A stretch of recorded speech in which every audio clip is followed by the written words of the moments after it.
প্রত্যেক বিজেপি কর্মী যে যেখানে পার্টি অফিস করেছেন 6 তারিখ দুপুর বেলায় একটু ভালো মাছ ভাতের আয়োজন করবে। ডালের দরকার নেই, মাছ ভাত।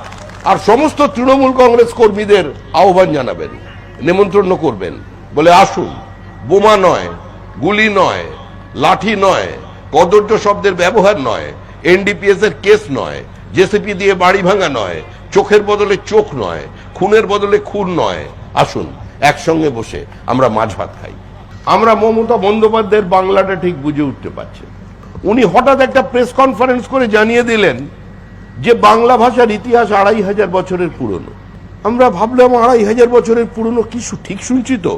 দেখলাম উনি অবলীলাক্রমে বলে চলেছেন যে আমাদের কিছু গবেষক, ভাষাতত্ত্ববিদ, আমাদের কিছু আমলা, তারা দীর্ঘদিন পরিশ্রম করে জানতে পেরেছে বাংলা ভাষার ইতিহাস 2500 বছরের পুরনো ইতিহাস। এবং তা নিয়ে হাত দিয়ে দেখালেন, উনি তো মাটির কাছাকাছির মানুষ, আমরা মোটা মোটা 4টে বই লিখেছি, মোটা মোটা। সামনে আলাপন বন্দ্যোপাধ্যায় ঘুরছেন, আলাপন কত দূর? আলাপন তাকিয়ে বললেন, ম্যাডাম খালি মুখবন্ধ লেখা বাকি। তা আমরা তো বুঝে উঠতে পারলাম না 2500 বছরের পুরনো বাংলা কি। আমরা আমাদের দলীয় কার্যালয় থেকে 4 জনকে ফিট করে রেখে দিয়েছি যে যাও বিভিন্ন পাবলিশার্সের কাছে গিয়ে যাও, পর্ষদে যাও। 2 বছর অতিক্রান্ত, এখনো পর্যন্ত 4টে বই আমরা খুঁজে উঠে বের করতে পারিনি।